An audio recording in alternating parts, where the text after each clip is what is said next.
So guys, in this particular podcast we just want to go over some things to do with Udemy and copyright actually. So if anybody has got any Udemy courses on there, previously free ones or paid ones, and what's actually been going on in the background. So I don't know if you've ever heard, but there's this website, there's actually multiple websites. The one that I'm referring to is Quite a big website or known? Or? Quite known. I mean, if you Google it, it comes up pretty much first or second page. Okay. And the thing that I've noticed with this is it actually has taken all the information from your Udemy courses and uploaded it onto their site as if they're the course holder. Now, I think I have a feeling on how this has happened, but if anybody else is watching this and you've got Udemy course, search your name up and see what comes up. Scroll down a little bit on the page, and I bet you will pop up your name, your courses. I mean, this really goes in depth. What I'll do is I'll add some pictures coming up on the video now, but you can see that it literally got my pictures, my courses, and it looks like they've got ways to actually do the courses through them. Do they have any on the website? So this kind of thing, especially if it violates the copyright laws and all, right? So they can be straight away sued. So especially we are a UK company, and if they're based in UK, they are really gonna get fined massive amounts. So one thing you can do is like look there if there's a contact form, or it's where they are based, try to track back the domain owner. So these kind of things are important, even if your courses, as in James' courses, are being copied on Udemy or any other channel according to copyright, because images are used, your course material are used. Images like the main thing, because I saw the photos of yours being used, and then we can say, we can say we SeekaHost photos, you just like straight away sued for them. We just like send them a bill.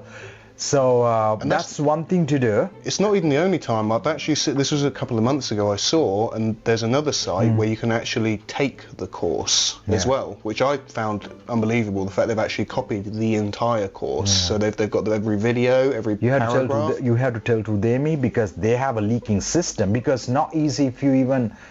People will still find a way. I think first of all report it to straight away Udemy. Udemy is a big company, so they will go after them, right? So because your course you uploaded, you didn't give anybody else to write to have it to Udemy, so Udemy can't even give. Udemy must protect it, right? So write to Udemy. And the other thing what you need to do is like drop a thing to Google, because it's popping up for Google for your name. You can literally say these courses has been stolen from Udemy, which I already reported to Udemy. Ideally, if you report to Udemy and if you have a reply coming back from Udemy, you can even use that too when reporting to Google.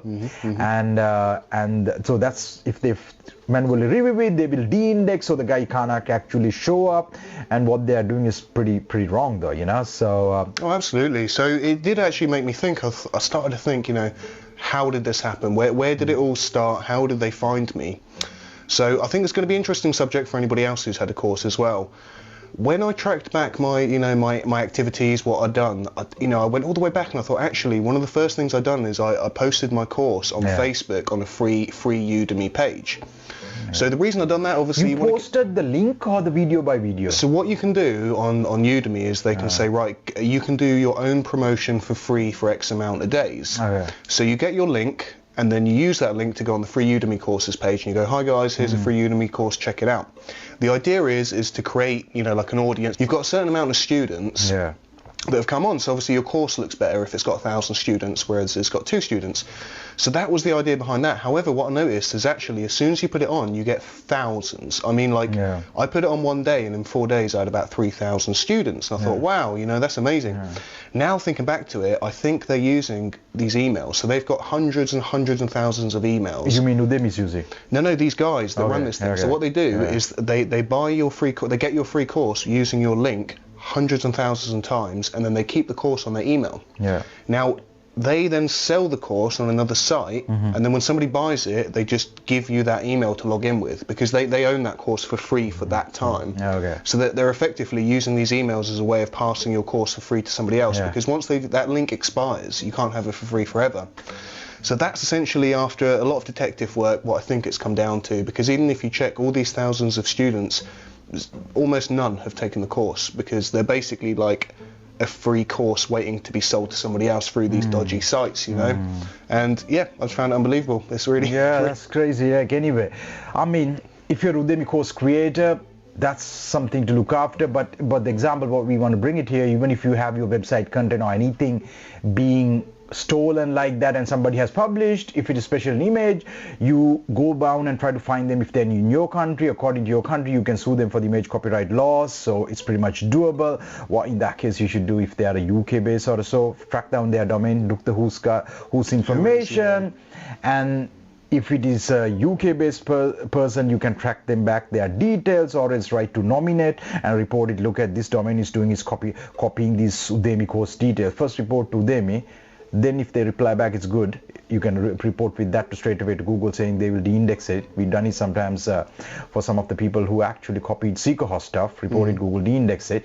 And the other thing is try to track back if they are, especially if they are UK, report to nominate, then they will suspend the domain. That's pretty much gone. So that's what anybody should be doing if anybody copies your stuff. So nominate, it's in the UK, but likewise you can look for anything in your country, what's the governing body for the domain name, and then report to them and stating with a compelling email. You say like, look, this is my information, this is my evidence, these guys is just a copy paste domain, should be taken them down. So that's the way to go down the route. So that's the way, because a lot of people would be facing their information is being copied, and image and photos. I saw that even when I was growing website.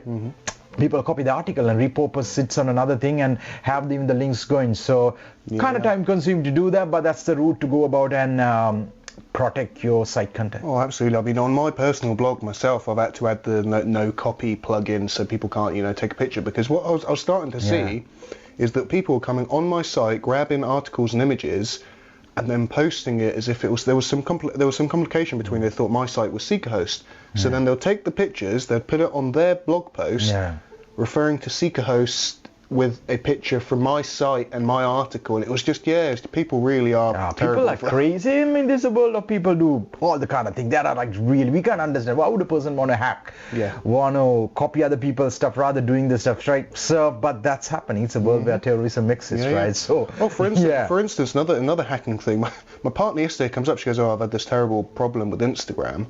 Somebody's stolen her Instagram account over a year ago, right? Stolen, you mean hacked? They hacked it. Okay. So they hacked it. But the problem is, where it's over a year ago, you can't redo the password thing. So in effect, and she's changed the email.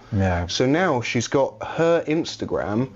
We can't change the password. We can't get onto it. But she's kept the pictures of my partner, my kid. They're using that as the pictures, and then putting posts out saying, "Oh guys, I got this brand new car thanks to," and then she's tagging the actual person. So she's trying to make money out of this stolen profile, like trying to suggest to people fake reviews and stuff. And it's terrible. And the actual system to get it back it just takes around in loops. Just loops and loops. It keeps, I'll do this, do that. You go back to the start again, and it's just such a wasting of time, really. That's the thing. For small things. Small things. Don't copy. Don't never do that. If you find anybody doing that, man, beat them out. So that's the thing. So we'll be back in the next video. See you guys.